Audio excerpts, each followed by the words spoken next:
Good evening. Now I'd like to bring the regular evening meeting of Township Council to order. And the first item is the adoption and receipt of the agenda items. And before we do that, we've had a request from the proponent to remove or withdraw H3. So with that withdrawal, I would ask for a motion. Councillor Ferguson, a seconder. Need a second? Councillor Kunst. All those in favor? Oh, sorry. I'm going to call the question. Oh, so all those in favor? Opposed? Carried. Thank you. And so now we move on to adoption of minutes, and there's two sets here. Regular evening meeting of May 13th and public hearing meeting of May 13th. I have a motion to receive or adopt both of them. Councillor Long, second. I need a seconder. Councillor Whitmarsh, any errors or omissions? See none. Call the question. All those in favor? Opposed? Carried. So that takes us down to delegations. We have 3 delegations. First one is Jessica Yaniv. If you can come forward, please.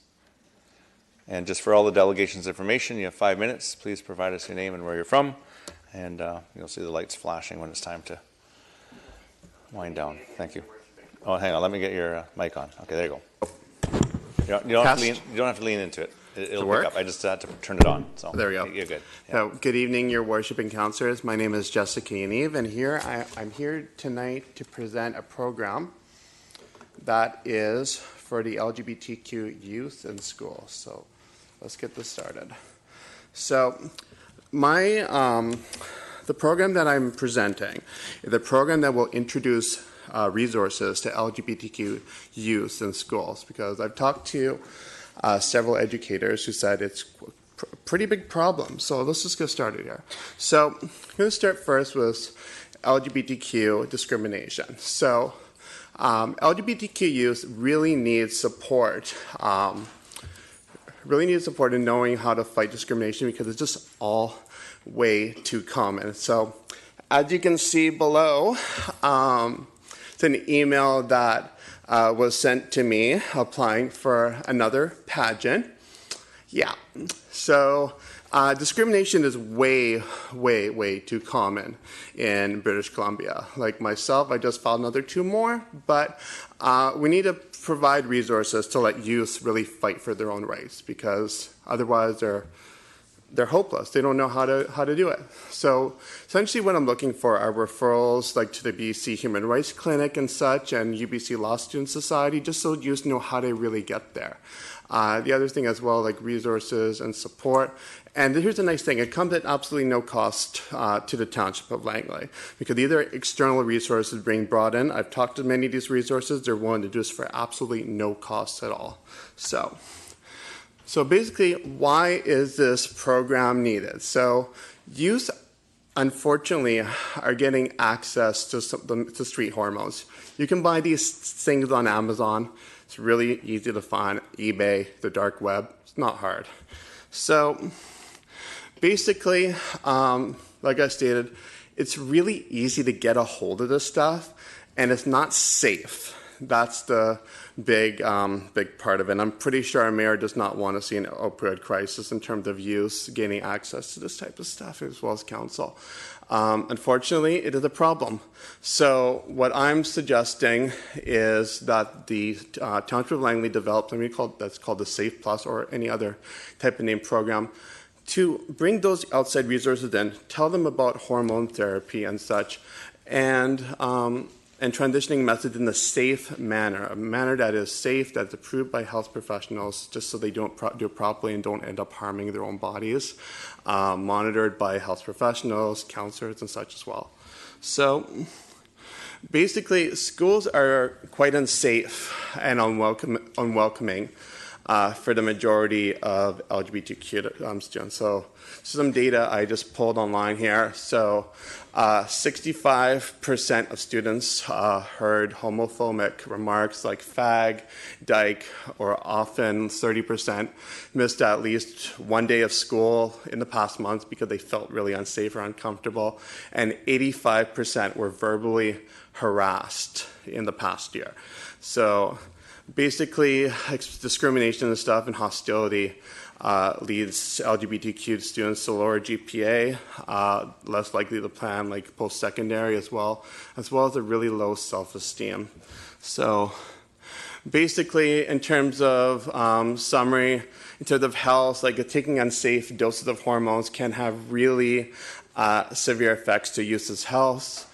They need safe access. We need to provide safe access to students so they know how to get this stuff safely in a really good manner, and get the referrals that are needed, essentially. So, thank you so much.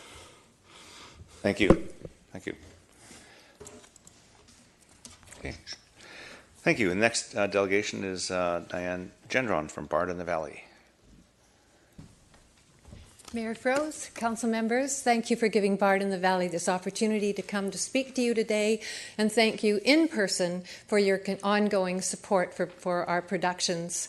You've been with us right from the very beginning, ever since Ellen Thane had that crazy vision about putting on Shakespearean plays in Langley, and it's been wonderful. We appreciate your support, and also the support of the staff as well. My name is Diane Gendron. I'm the president of Bard in the Valley, and I produce the ongoing plays. And I have with me today one of our board members, Leslie Gaudette, who is joining us today. This is Bard in the Valley's 10th anniversary, and the Langley Township, as I said, have been with us right from the very beginning so that we can put on accessible and affordable Shakespearean plays. Last year, 2,800 people came to see our production, which in total over the 9 years adds up to 22,000 people have come to see our plays.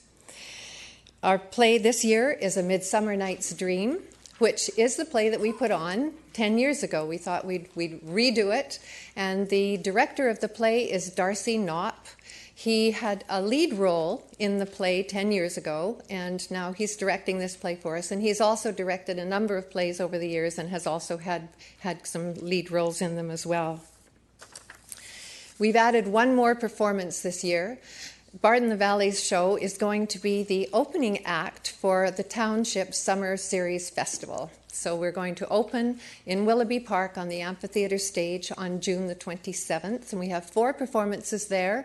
And then we pick up the set and move it to the Township 7 Winery and have our performances there. And then pick up the set again and move it to Douglas Park on the Spirit Square stage. And our final performance there is on July the 28th.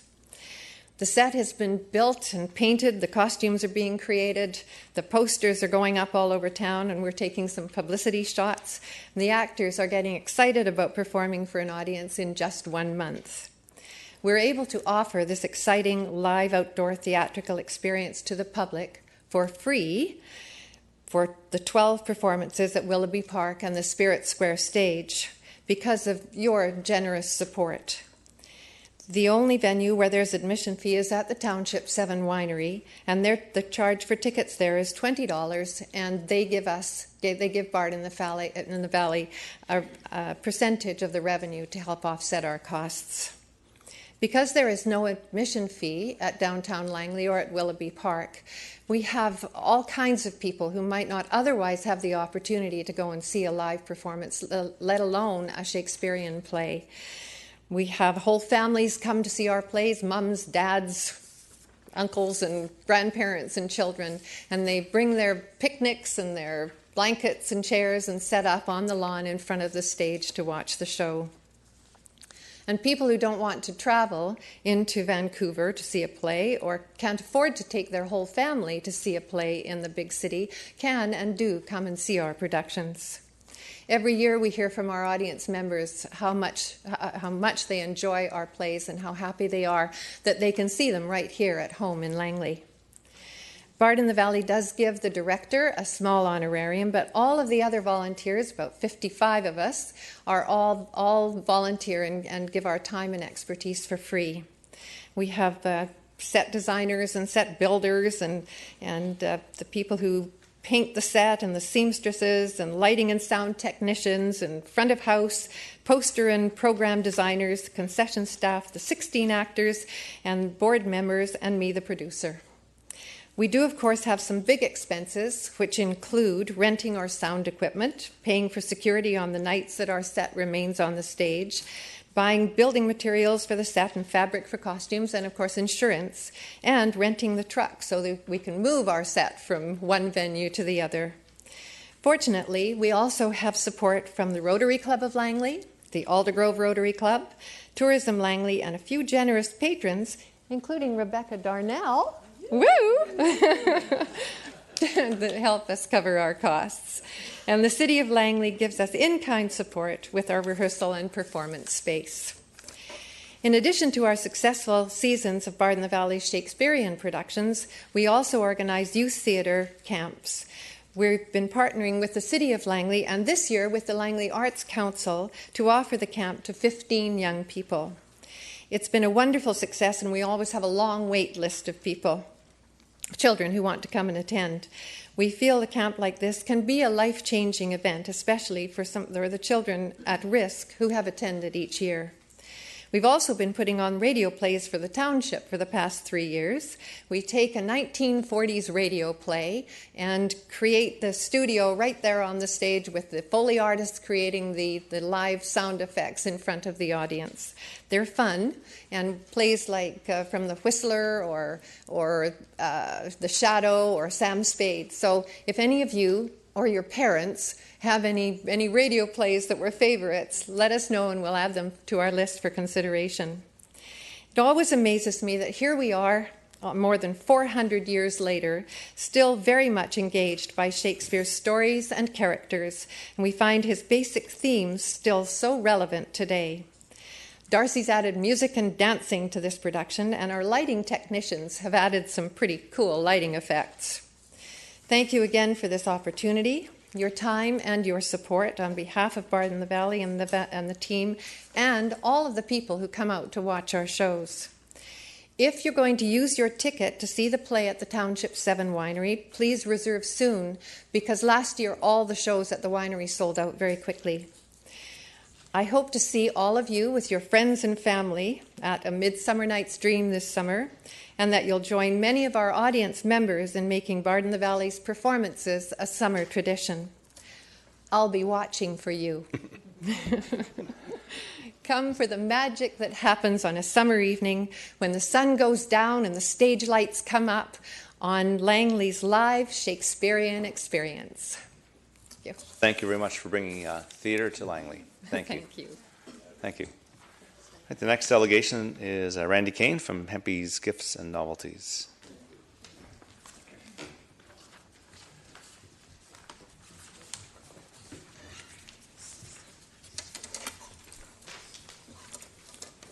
Good evening, and I'd like to thank Mayor Froese and Council for giving me the opportunity to speak on the topic of retail cannabis sales in the township. I'd like to start with a quote, and this is just from last week, May the 21st of 2019. It starts with, "We have put in place a strict regulatory framework that aims to keep cannabis out of the hands of our youth and the profits out of the hands of criminals." This was the Honourable Bill Blair, Minister of Border Security and Organised Crime Reduction. It's important to not underestimate the significance of recent changes to Canada's cannabis laws and regulations surrounding use and access. These changes are not about whether people will use marijuana or use cannabis or not. They will. And this isn't about whether there will be retail locations in our community. Of course, eventually that will happen too.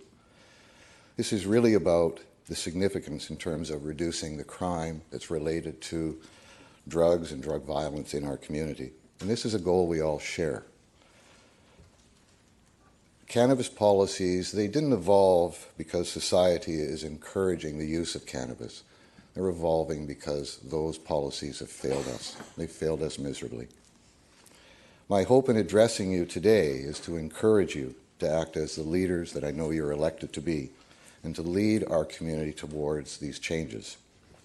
The laws and regulations laid out by federal and provincial agencies regarding distribution and retail sales and licensing are very specific and demanding, especially with regards to safety and security of the community at large. Many have suggested this process is too demanding. Others would say it's not demanding enough. But in balance, these social and legal changes must be met.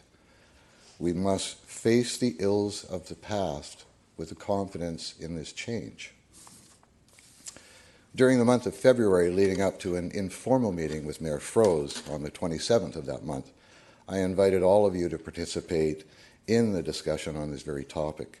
I invited all of you to make a written submission if you were not able to attend, so at least the voice of the community, that you represent, would be heard, pro or con. Few of you responded. Despite that, I had a very broad discussion on this topic with Mayor Froese, Councillors Kuntz and Woodward, along with Bill Story. At this meeting, I detailed much of the preceding. I was assured by Mayor Froese that this matter was a priority, and a Maid and Langley Township regulations regarding cannabis sales would happen in the spring. To be honest with you, after that meeting, I left possibly a bit discouraged. My confidence was not strong, but I will say today, after hearing the meeting this afternoon, I have strong confidence in this. What happened today was Mayor Froese made it clear that the door is open rather than closed on the discussion of retail cannabis sales in the township. This position was supported by a majority of council, and I thank you all for that. This, of course, was not without reservation, and I respect that too. To be clear, I do understand and support your concerns regarding public safety and security. It's paramount to all of us. The fact is that cannabis prohibition has been for us a long time, and that social change may be difficult for some to reconcile. Likely no different than the lifting of other bans like gambling, Sunday shopping, for those of us who are old enough to remember the debate over that, and same-sex relationships. But that being said, change is inevitable. However, your choice on this issue has little to do with the inevitable. It has to do with the leadership in the face of these changes. I believe that change must make safe, legal access to cannabis a priority. We must understand that any and all regulations that encourage the legal purchase of marijuana will undermine the black market. We must make it easy for adults to access, and I stress adults, legal cannabis. We must help people stay away from the black market and organized crime. Any denial of access in our community by limiting that will only serve the black market better. It is their bread and butter. In closing, with respect to support for this change, which I know you're going to reach out to the community for, recent statistics have found 15 to 20% of Canadians currently use cannabis, and over 70% support the right to use. These numbers are also reflective of our community, so if you're wondering what's going on, this is really something you can look towards. So anyway, I'd just like to say thanks again for the opportunity to speak on this matter, and if there's any questions that you'd have, I would willingly invite them. I'd like to also introduce Delaney Mack, who is my business partner at Hempies, and then Pamela Smith-Gander, who is my counsel. Well, thank you very much. And just for information, I know you're here for the Council Priority Committee, and the afternoon meeting and other business, the recommendation from the committee was forwarded to Council, and Council endorsed it to, basically it's that cannabis retail has been referred to staff for consideration of a regulatory scheme, including public consultation. So it starts the process, like you mentioned earlier, Maid and Langley regulations. It still leaves it open for council to determine which way to go, but there's options, and we want to start the process moving. So that was adopted by council. And I thank you for that. Thank you. Thank you. And there's no questions here. Okay, thank you very much. Thank you. Thank you. Okay. So that moves us, there are no reports to council. We move straight to bylaws for first and second reading. And F1 is Tree Protection Bylaw number 5478, 5481, and 5482. Councillor Ferguson moves, Councillor Whitmarsh seconds. Just to note, there is part of this, a public hearing would be scheduled. Is that correct, Ms. Bauer? So for the bylaw, and so allow opportunity for the public to wade into this. Councillor Ferguson. Well, yeah, thank you, Mr. Mayor, and I appreciate staff coming up with this and council working on it. I think the Township of Langley has now entered as far as tree protection and a tree bylaw, the 21st century, joining Richmond, Surrey, Coquitlam, Delta, New Westminster, North Vancouver, Mayville Ridge, Burnaby, and the like. So we're certainly following a good group of individuals, our neighboring communities. I'm looking forward to the public hearing coming up, and the 3 points I do like about it, the fact that trees less than 30 centimeters, 1.4 meters high are exempt, and residents who live in the township will have a two-tree, 24-month, no fee, and no arborist report, and also we'll be incorporating a species list. So I'm looking forward to moving forward on this bylaw. Thank you. Thank you. Council Woodward? Yeah, I just want to also echo that supporting this is first, second, and third is more typical that we don't have a public hearing for a bylaw like this. So I'm not going to get into it tonight about some of the issues that maybe on a line-by-line basis. I think we've got a good framework based on the conversation, but really get the public hearing completed, get that input on, probably a lot of input that hopefully we'll get on this bylaw, and then look at some minor amendments after the public hearing, but support it in this form to at least go to public hearing. Thank you. Thank you. Council Whitmarsh? Yeah, this is, I think, a good step, and I'm really pleased to see it come forward. And I'd like to see it go forward in the way that it's written here, to get information from the public and to hear the information so that we can make a decision going forward. So I'm happy for it to go forward the way that it is. Thank you. Thank you. Seeing no further discussion, so I'm going to call the question. Oops, sorry, there's one more just popped up. Council Long? Well, I didn't want to spoil the camaraderie at the table here, but I'm looking forward to public hearing as well. But I'm just a little bit surprised that we would base it upon a Richmond bylaw. When you consider the geographical layout of Richmond compared to the township, I don't see a huge amount of comparisons. But let's hope that that the public come out and support it, and that we can massage it if we need to make sure it fits Langley's needs. Yeah, and I think that's the intent. I think Richmond bylaw was a basis to start from and gave staff a starting point, so we certainly have that opportunity. Thank you. I'll now call a question for F1. And it carries unanimously. Move on to bylaws for first, second, and third reading. This is the Community Standards Bylaw, number 5448 and 5449. And before I get a motion, rather than do it with amendment, Mr. Back, in the presentation that we had in the afternoon meeting, with regards to the point on recreational vehicles and boats and that sort of thing parked on the driveways, I think we're to make the amendment to have it on prohibited from being parked on the landscaping, not the driveways, because there's another bylaw covers that. I just don't have that note in front of me, Mr. Seffi. Yes, Your Worship. If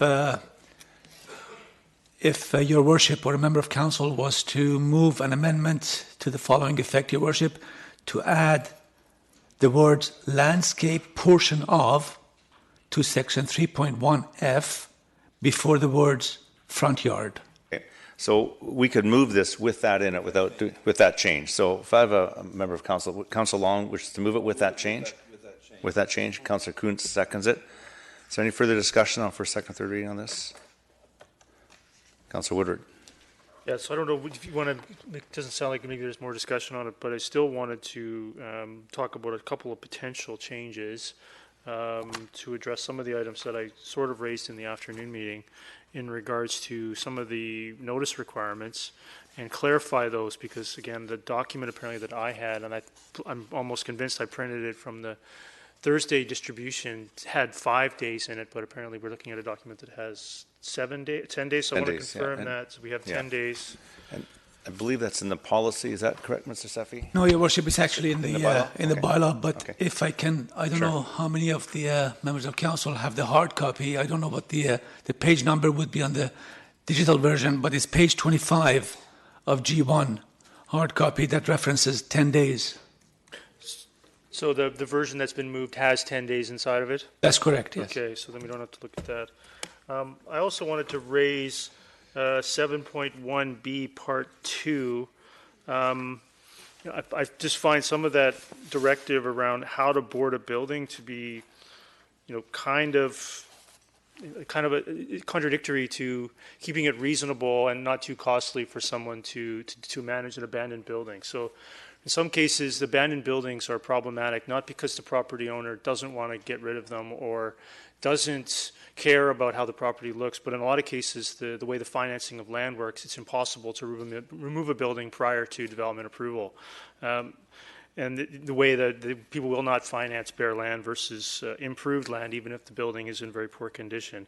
And I found the directive about cutting plywood to sit inside windows and sit aside jam and all this to be really a bit contradictory to making it easy and less costly to properly secure a building from entry. So I actually wanted to remove, or suggest we remove 7B Part 2 entirely, And also wanted to inquire whether or not 0.5-inch plywood is really required, or could we allow a thinner plywood that still achieves the same purpose but consumes less wood?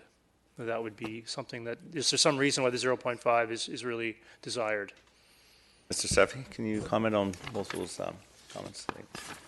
I guess next half-inch you go down to 3/8. 1/4 would be way too light, but 3/8 plywood or half-inch, but half-inch is pretty light too. Mr. Seffi, if you can make some comments. Your Worship, I'm going to defer to Ms. Singera, who's still in the audience, who has more detailed knowledge of the bylaw itself, but I can, I guess, from a more general perspective, follow up on the discussion that Council had in the afternoon session following the presentation, in that the bylaw is intended to deal with the, I guess, the majority of the cases that have come to our attention, given the fact that this is our only tool to deal with many different aspects and many different issues, and there's a certain level of discretion that staff are given to deal with the various issues.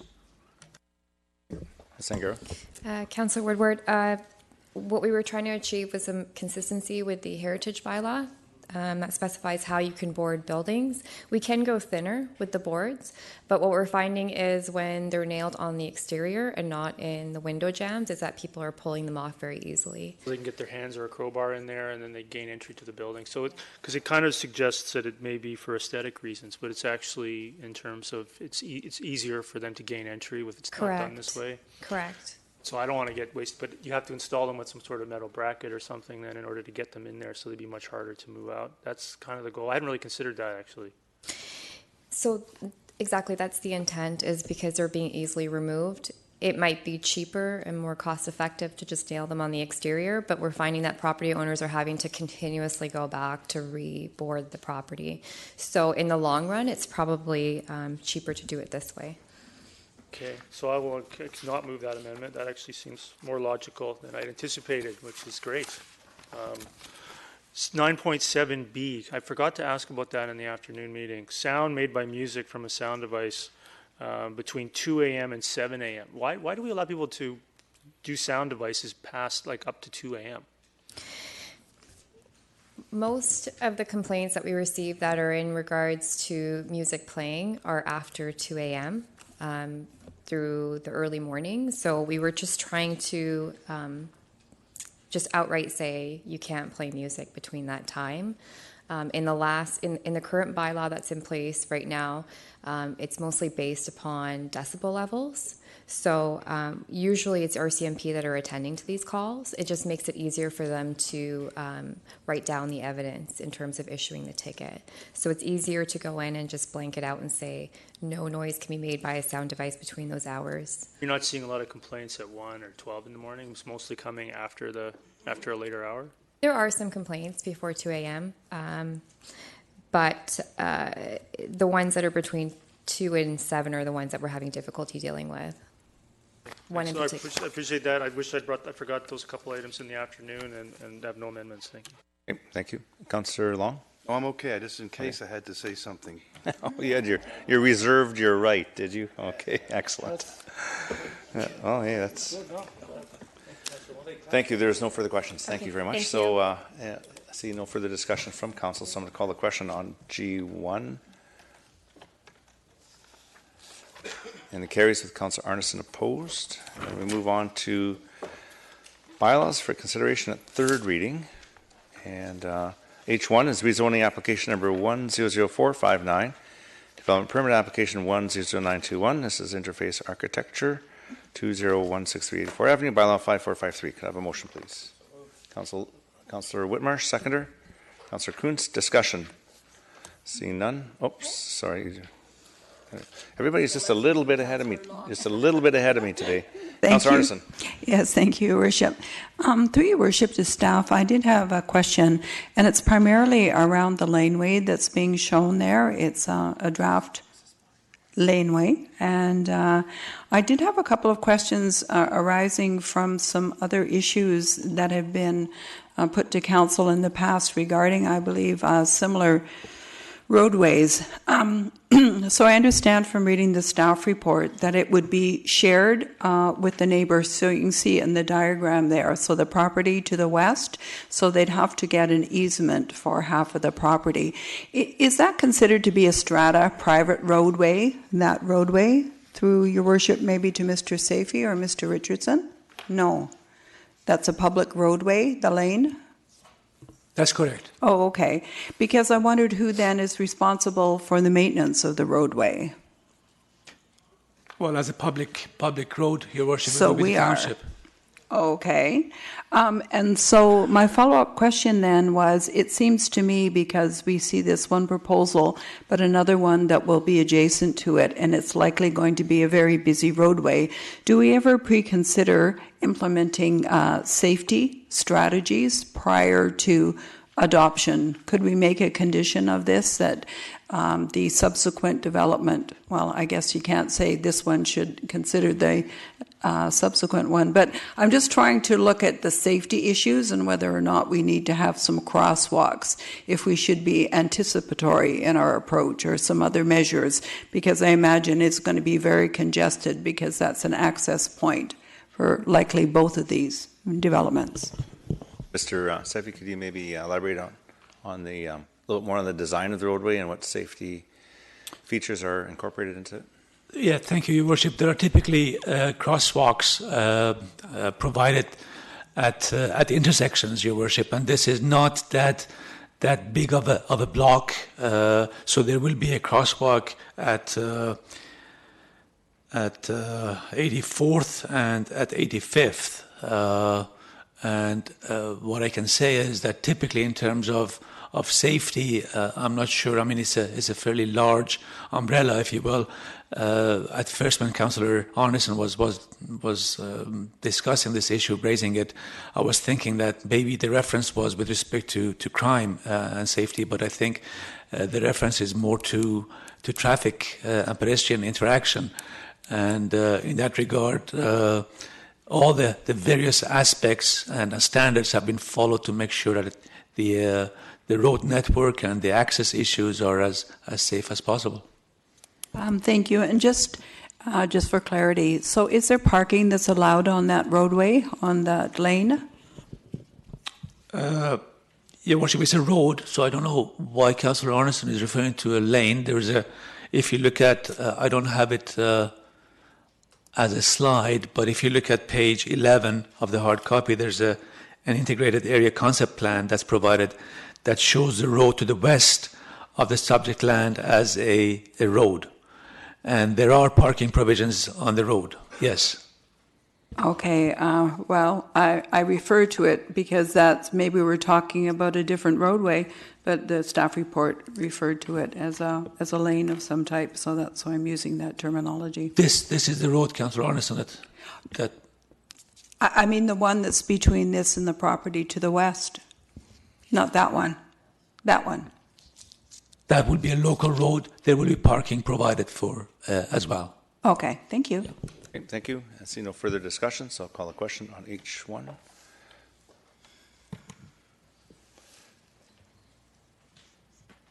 It carries unanimously. Move on to H2. This is official community plan amendment and rezoning application number 100175, development permit application 100927, Emporio Holdings Limited, bylaw 5362 and 5415. Could I have a motion, please? Councillor Long, seconder. Councillor Ferguson, discussion. Councillor Arneson. Faster on the draw. Yep. Thank you, Worship. Through you to staff, I noted in the report that 133 significant trees will have to be lost just because of the configuration of this somewhat dense lot, and which is totally understandable. It's in Carvalth, and I totally otherwise support this development. I'm wondering, I'd like to actually to make a condition that this project, that the proponent have to work with the township staff in order to find some method to offset the tree loss. So we're losing significant trees on this property, and I know in other instances we had cash in lieu. So I'm thinking about opportunities within the broader Willoughby area. I guess it's somewhat novel but not unheard of, to take trees and put them into a riparian or some other park-like area where they can actually grow, because I'm finding that the substitution formula that we have is not really compensating for the loss of significant trees. Thank you. Mr. Seppi, maybe you could explain how the bylaw works regards to replacement trees and where they go and how that can work. Thank you, Your Worship. The provisions of the subdivision development servicing bylaw provide for removal of trees, Your Worship, in relation with the development application, and there is a credit provided. I believe it's three trees for every tree saved. So it's actually an incentive for developers to try and retain as many trees as possible because they get a credit to the number of 3 for each tree that's being retained. And then there is a replacement requirement, a replanting requirement for every tree that is not being retained with respect to the area of the parcel. And as you can see in this particular case, Your Worship, the applicant is being required to replace or plant on 121 trees. Post development, there will be 121 trees in place, and we do have provisions if there isn't sufficient land available on the subject land that's being developed for cash in lieu, such that the township can then take the money and plant trees in parks and riparian areas and other environmentally sensitive areas. Okay, thank you for that explanation. Councillor Woodward. Yeah, no, I generally support the development as well, but normally I don't raise this issue very often, but again, this one I just couldn't let it go by. So the school district sent us a letter confirming the number of children that they expect in this development. The planning rationale from the architect outlined the reasoning for 175 units, 127 of which are 2 bedrooms. And we're being told by the school district that we're going to see 2 elementary school children in 127 2-bedroom units. So I think we maybe have come to the point where we need to have the school district come and explain this process to us and get some more information. I know we've raised this issue of a presentation before. I can raise it under new business, but I wanted to raise it in the scope of this development, or just simply not get these letters anymore, because I don't see the point of them if they're going to show this kind of information. Thank you. Okay, thank you. Any further discussions? Seeing none, I'll call the question for H2. Okay. I call the question. That's okay. Carries with Councillor Arneson opposed. And move on to H3. It's been withdrawn. We're on to H4. And just going to get to my notes here. So H4 basically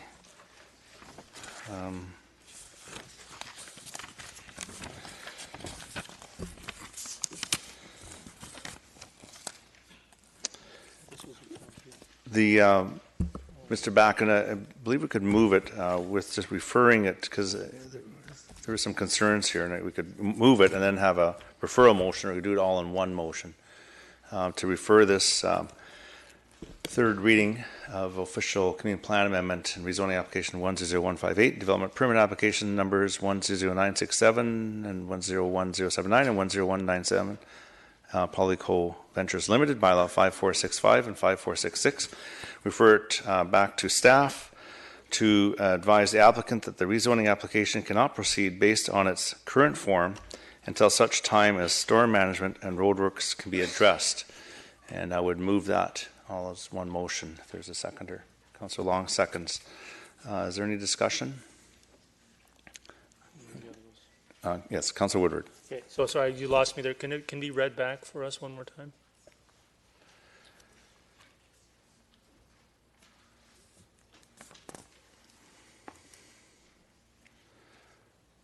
The motion reads that Council directs staff to advise the applicant that the rezoning application cannot proceed based on its current form until such time as stormwater and roadwork issues can be addressed.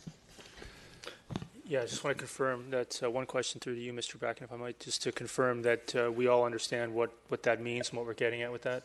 Yeah, so that's great. I was going to speak to it, but Mr. Backen can explain. That's correct, Your Worship. As the stormwater management catchment area has had some challenges, it's going to need to be revisited. And as well, there was some concerns as to a property, 76th Avenue, I think it was, on the eastern side, to review that property. Any further discussion? Seeing none, I'll call the question. That carries unanimously. And we move on to bylaws for consideration, third and final adoption. This is I1. It's the rezoning application number 100568, Perispera Holdings Limited, bylaw number 5463. And could I have a motion, please? Councillor Kuhn, second by Councillor Whitmarsh. Discussion on I1. Councillor Arneson. Yes, thank you, Your Worship. Based on feedback, I believe from some of the neighbors, I wanted to add a condition about odor management. So the language would be that odor management protocols designed by a qualified engineer be added in order to meet Health Canada regulations regarding cannabis odor mitigation. Okay, just a quick question to Mr. Seffi. As part of their permitting through whichever level of government, was any odor mitigation plans required through Health Canada or through the municipality? Or is this something that's... Your Worship, the requirements go back to the regional requirements, air quality control by Metro Vancouver. So the applicant is required to comply with those. And as we heard during the public hearing, the applicant plans to do that. And there are building permit requirements as well. But if council wishes to make that, I guess, stronger, that's up to council. Because they would comply with, because they're in an industrial area, there are Metro Vancouver regulations that would have jurisdiction over that. Is that correct, Mr. Seffi? Yeah. Okay, thanks.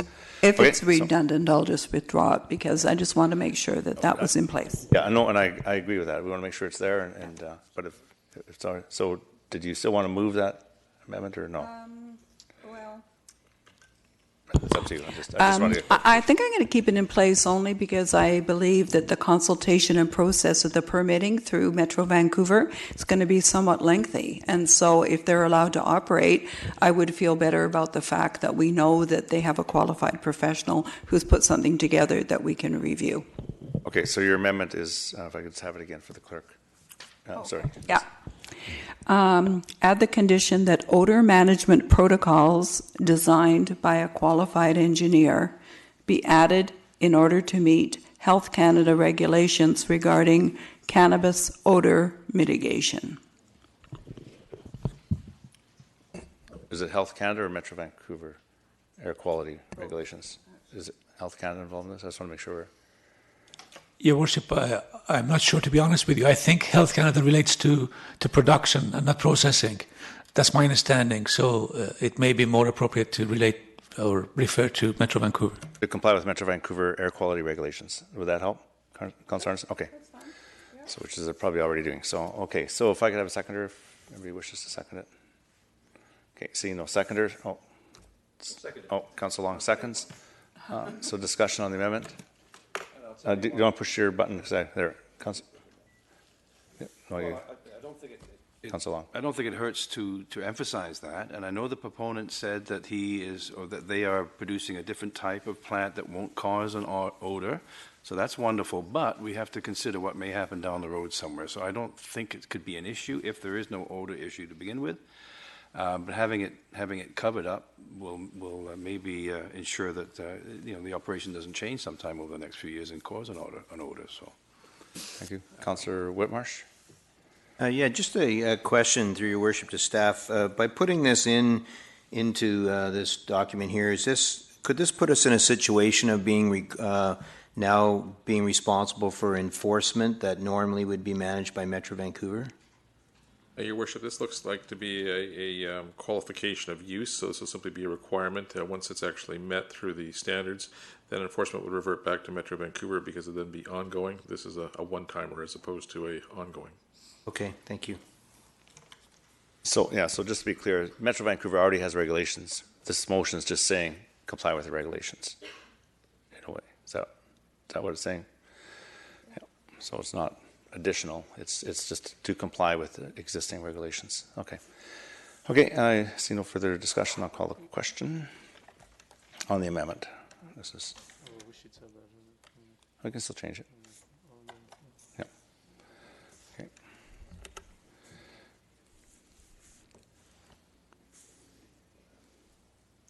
Councillor Kuntz, did you want?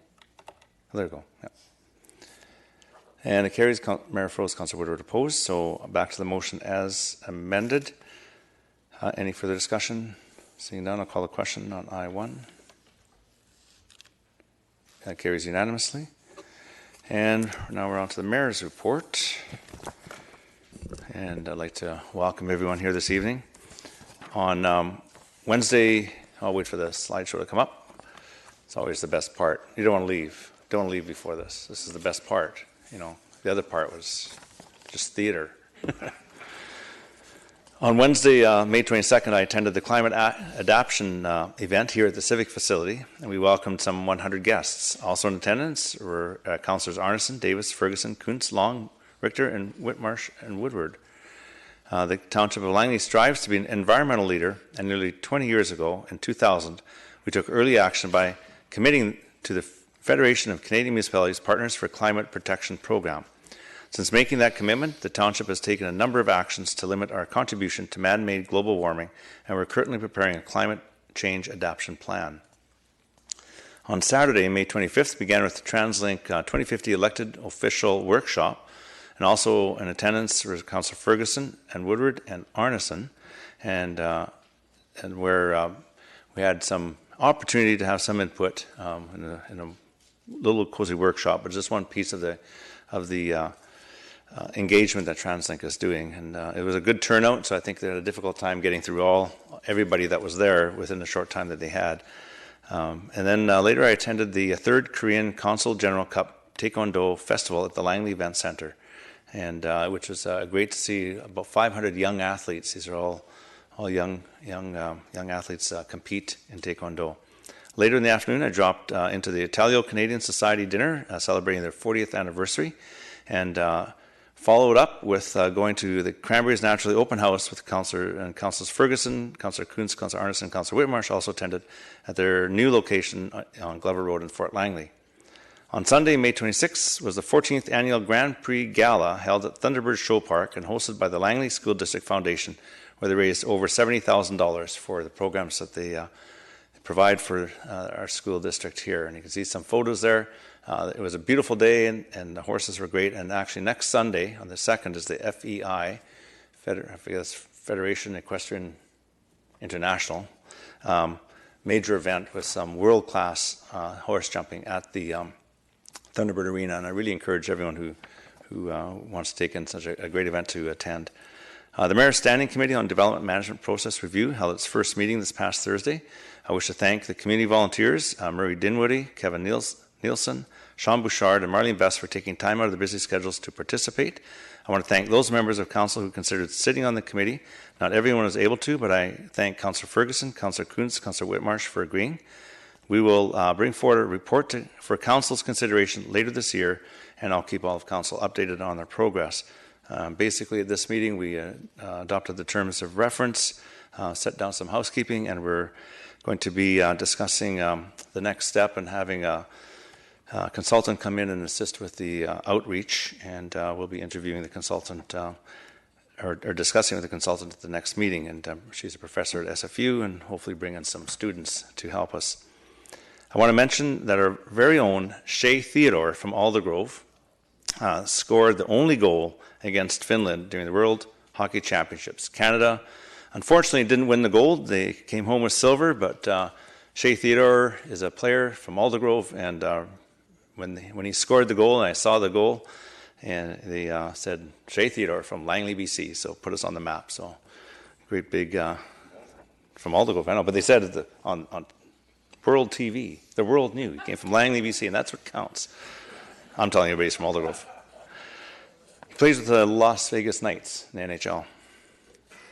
This past weekend, the Greater Langley Chamber of Commerce attended the BC Chamber of Commerce AGM and Conference. The new chair of the BC Chamber Board of Directors is the Greater Langley Chamber past president, Christine Simpson. She's partner at BDO, and Lynn Whitehouse, the former executive director, is also acknowledged at the BC Chamber AGM as a fellow. The BC Chamber recognizes those individuals who have given exemplary and outstanding service to the Chamber of Commerce movement in British Columbia, whether to the Chamber, member chambers, or other members. Lynn was executive in Langley for 31 years. So congratulations to Lynn, and congratulations to Christine, who will, it's great to have Langley folks that are heading up such an important organization that does so much for business in British Columbia. Acting Mayor, well, I was running around doing other things. Acting Mayor Long was busy, and I attended the Habitat for Humanity presentation for newcomers on May 15th, the Langley Healthier Community Partnership meeting on May 17th, and the Canadian Blood Services Honoring Canada's Lifeline event May 23rd, the Potter's Place Mission Society fundraising dinner May 25th, and the Elks Walkathon May 26th. I think you did more than me. A busy couple of weeks. And on council, several members of council attended the 97th annual May Day Parade. Councillor Arneson, Councillor Ferguson, Councillor Kunst. Councillor Kunst also attended the MedWatch meeting hosted at Sunridge Gardens in partnership with LSCAT, Township Fire Department and Langley Division of Family Practice. Councillors Whitmarsh and Richter attended the annual Fort Langley Beer and Food Festival May 18th. Oh, you got the fun one, eh? And Councillor Arneson attended the Walk to End Alzheimer's May 25th. Coming up, we have the official opening of the Raptors Knoll Disc Golf Course on June the 1st at 1111 272 Street. It's been a busy week. Or a busy couple of weeks. Attended the Board of Trustee meeting for the Municipal Finance Authority, Mayor's Council Regional Transportation Planning Committee, Metro Intergovernmental Committee meeting, Metro Water Committee, TransLink Mayor's Council meeting, and Metro Board meeting. Highlight is the TransLink, the Mayor's Council have unveiled their Cure Congestion campaign, and this campaign is to encourage, before the election that's coming up, to encourage residents to get in touch with their MPs and those who want to become their MPs. This is nonpartisan, to encourage them all to ensure that transit funding throughout Canada is put on their platforms of all parties. And this is in conjunction with FCM, Federation of Canadian Municipalities. We're asking for $3.5 billion per annum for Canada, of which about $375 million per annum would come to the TransLink region. And this, we're asking for 2028, which seems odd that we'd be asking for something so far in the future. But we have funding commitments that take us to 2028. But for us to plan transit that will keep up with the growth in our region, we need to have funding that is that we can count on. It will be there, we can plan, and it actually is more efficient for taxpayers' dollars to be able to put that planning in place. So that's our ask. And there's a campaign rolling out, curecongestion.ca. Get on board, and there's a nice little form there you can fill out and sends it out to your member of parliament and those who will be running in our riding. So thank you very much for that. Councillor Kim Richter attended the Metro Regional Parks Committee meeting, and Councillor Steve Ferguson was at Metro Liquid Waste Committee meeting. You're not going to talk about the characters that you did last time, right? Okay.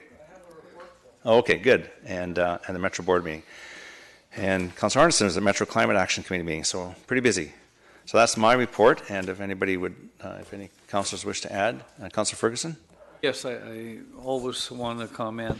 We had a tour of the Annacis Island sewage treatment or liquid waste management site and the committee, and they have a major project coming forward where they're going to be expanding. I think they're almost going to be doubling the site. So it was quite an interesting tour, and it's amazing what they can do with the excrement that comes out, and it's important. And I always like to say that make sure you flush which needs to be flushed, and do not flush the unflushables, which it means follow the procedures. Otherwise, you'll clog up those pipes and it'll cost you money. And I always like to save the taxpayers money. Thank you, Mr. Mayor. Thank you. All right, with that, we'll flush this report and move on to other business. Sorry about that. It's getting late, I guess. Councillor Woodward, you're up. Yep. No, I don't think I'm going to read the motion. I think that people have a copy of it and all of council's had it. So I'm just going to move it as it is. Okay. Is there a seconder? Councillor Arneson seconds. Discussion? Speak to it a little bit. Yeah, sure. You go ahead. Yep. So I just the way it was structured was capital A, B, and then 2 subparts of B, just to give council some options. So definitely open to any alternatives here. It could be divided and discussed or sent to staff to get some review of the implications or costs. It's really open to any direction, but structured in a way that different ranges of options can be chosen. Thanks. Thank you. Okay, that's great. And we've got a seconder on that already? Yeah, so we'll move a second.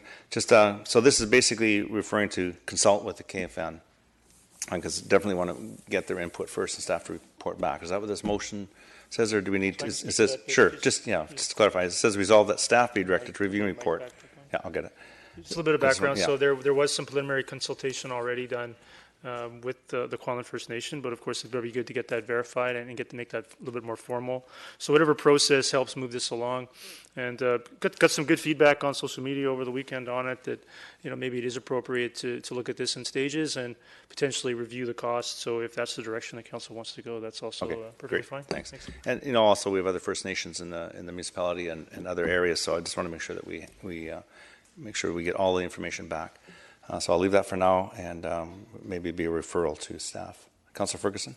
Well, thank you, Mr. Mayor. I have the privilege of sitting on the Metro Vancouver Aboriginal Relations and soon to be moved Indigenous Relations Committee. Also sit on the 3D table for the Katzie Nation. I was just wondering if the mover wanted to add another I don't know if the amendment or friendly amendment to include the Katzie Band Nation, which are also located in Langley. Of course, they would have to be consulted as well. And of course, I think the Township of Langley have to help me out. We're unceded territories of the Kwantlen, Stolo, Katzie, and is it Coquitlam as well? Semiahmoo. And Semiahmoo. Katzie, Kwantlen. So that was just wondering if you'd like to include the Katzie as well. Yeah, so Councillor Ferguson, I think we'll go through the speakers list and their suggestion to refer this back to staff. And that could just be added to consider. Okay, very good. Thank you. Consider the other very good. First Nations. Councillor Long? Your Worship, I'm not so sure this should be referred to staff, but rather the council should be meeting with our First Nation neighbors. And we had a meeting last term, and perhaps we could schedule one this term very soon or whenever it's convenient, and then this can be brought up in discussion directly with them from council to council. I think that would be, in my opinion, more appropriate than a staff to First Nations. But okay. I think we should be having a meeting anyway with them, and this could certainly be on the agenda. Okay, so we'll take that under consideration, and I think because it's Councillor Woodward's motion, and I'll let him craft the referral motion. So Councillor Arneson, and then I'll go to Councillor Woodward. Oh, I just want to thank Councillor Woodward for bringing this forward. It was something that was considered by the prior council in terms of truth and reconciliation, and I think that, but it's been a little stagnant recently, so it's very good that we're bringing this forward. And I know you were just alluding to the fact you've heard from the community, and I really want to hear about budgets and timelines. So for me, that's important that staff come back to us and give us some consideration about when this might, with consultation, be appropriate in terms of our budget process. Thank you. I've got Councillor Whitmarsh and Councillor Woodward. Councillor Woodward, did you want to wait till the end? Okay, Councillor Whitmarsh. And yeah, I guess I just wanted to speak in support of us maybe extending this to each of the First Nations in Langley, and not seeing this just limited to one. So I certainly would want to see us expand it, and in whatever way that we think that's necessary, but to expand it to include all of them. Thank you. Hey, Councillor Woodward. Yeah, I'm just going to add something. I almost had a notice of motion that Councillor Long was going to support. I almost had it. I've been really trying hard to get one. It's one that wouldn't be spoken to. Though I did also contact staff regarding some of the complications around potentially adding signage as well. So there may be some really minor costs around this. Just to remind everybody, we do print our signs in-house at the township, and we have the staff and the facilities up at Murrayville to do this as well. So I think for me, though, I want to just to differentiate, given some of Council's comments, that the item B certainly applies, but item A would be specific to the Kwantlen First Nation in regards to that unique issue with the Albion and Glover Road heading up north of the Chico Haldi. So that's what I think needs to go to staff, to have a look at the implications of that specific item, and then maybe B could be more generalized. So I'm happy to have that forwarded with direction. However, somebody else wants to make a referral. So if you want to just refer it to staff. I can refer it. If I can have someone else do it, it's fine. Sure. Okay. Who would like to make the referral motion? Councilor Whitmarsh?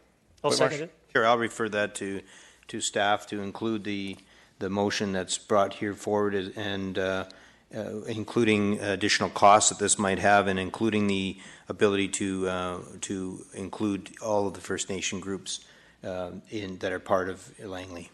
I'll second that. Okay, thank you. It's moved and seconded. It's on the referral. Any discussion on the referral? Seeing none, I'll call the question on N1.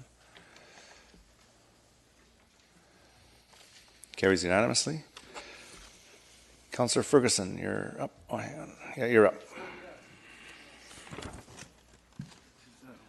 tell you, this meeting's going a lot faster. Okay, the topic is, I'm going to read all this out because it's so important. It's being in the news so much, and poor old Langley hasn't really had much to say. It's regarding the RCMP. Whereas the Township of Langley has had an excellent working relationship with the RCMP, whereas our neighbor, the city of Surrey, has indicated, although not fully enacted, they will be implementing a Surrey Municipal Police Force. And whereas they can have both staffing and financial effect on the Township of Langley, integrated police units, E-Division building in Surrey, 911, ECOM and other services. Therefore, be it resolved that Council requests the Langley RCMP provide a report outlining the potential impact on the Township of Langley and make a presentation to Council at an upcoming regular evening Council meeting. I'll so move. For a seconder? Second by Councillor Woodward. I have a question. So this is... Did you want me to speak on it first? Yeah, I do. And so maybe you can just... I'm just going to throw something out there and you could respond to it. Surrey is going through a process, and this is... so we don't... It hasn't been approved by the province yet, so I'm wondering if it's premature when we don't know the outcome, and they have a process that they're going through. So to get the potential impact, so we really don't know what they are. I don't know how the RCMP are going to be able to give us a good report when we don't know what... Because you're mentioning things like ECOM, well, that won't change, probably. That's going to be part of it. You mentioned integrated policing units. I'm assuming they may still stay there. We don't know that. And the E-Division building in Surrey, well, that's going to affect all of BC, and we don't know the impact on that. So maybe just clarify a little bit. And Sure, certainly, Mr. Mayor, you're right. The province has not announced it, and all those stories and news things we're hearing on the evening news must be, I guess, somewhat premature, but they're reporting on it regardless. So I think that if nothing else, at least we should be thinking about, I'm going to call it the sandwich effect, where, believe it or not, I saw the cars. I went to one of those meetings where the Mayor, Doug McCallum, stood up in front of a whole bunch of people and explained how the police force was going to happen in Surrey. Had the nice police car out front and all the paraphernalia that may or may not exist. Anyway, so the thing is, will be a sandwich effect. On one side, if it gets approved, it's Surrey Police. On the other side is Abbotsford Police. So we're going to be the sandwich in the middle of the RCMP, and I think we have an excellent working relationship. But it's important to note that we'll be kind of left in between these two police forces. So it's important. I don't know when the RCMP will want to come or when they'll do the report, but at least they should be compiling all this information so we will be prepared for all these changes, because it will be, I believe, a major effect on this community. Thank you. Oh, thanks. That helps. So, Mr. Backen, so an upcoming regular evening council meeting, so that could be in the future once more information is known. It's not really meet. Is that? That's correct. Would that be appropriate? So then, I just need to. It'd be nice to hear a little bit more details out of Surrey and what the province does approve and doesn't approve. And it's going to take several years for that to happen. And just a comment on the being sandwiched.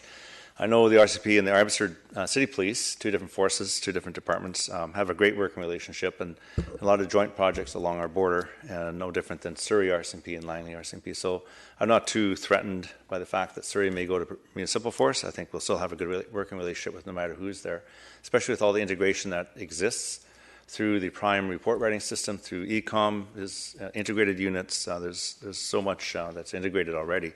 But I think it'll be interesting to see what happens in Surrey, and when that happens, to have that report. So, but thank you for that. Any discussion? Seeing none, I'll call the question. on N2. Carries unanimously. Is there any other business? Councillor Woodward? Yes, so Mr. Bracken, maybe you can help. Councillor Arneson just mentioned that we maybe have somebody from the school district already coming sometime this summer? In June? Yeah, there was a... Yes. Can you double check? In June. In June. In June. In June. So can we add, I don't know what the content was, I don't remember the context of that request, but can we add some specific language about some specific idea of these letters, what usefulness they're intended to provide when they tell us something that just defies logic like that? Can we get some idea what the letter was for, what the origin of it was, what it's for, why it's being sent to us, and getting some information about its content? The history and the utility of the letter from the school district's perspective? Yes. Okay. Yeah. Okay. What they're hoping to achieve by sending this to us. And I think it's at our request. I don't think we'd want to put it onto them. This is at the council's request. This isn't on their... We've asked them for this information, and they do the best they can based on... Yeah, no, and I'm sensitive. I'm not trying yeah. to run over to the school district and do their job for them. I'm just trying to understand, and then that presentation can outline for us how they conclude 125 two-bedroom units result in 2 elementary children. It's a mystery. Thanks. It's a little bit of magic. It's a little bit of guesstimations, and then things happen where secondary suites come in and different immigration and it changes. It is a tough thing for them to predict. Any other business? Okay, I'll call motion to terminate. Terminate. Councillor Long moves termination. Councillor Whitmer seconds it. All those in favor, opposed, carried. So we'll take just a couple of minutes and we'll transition into the public hearing.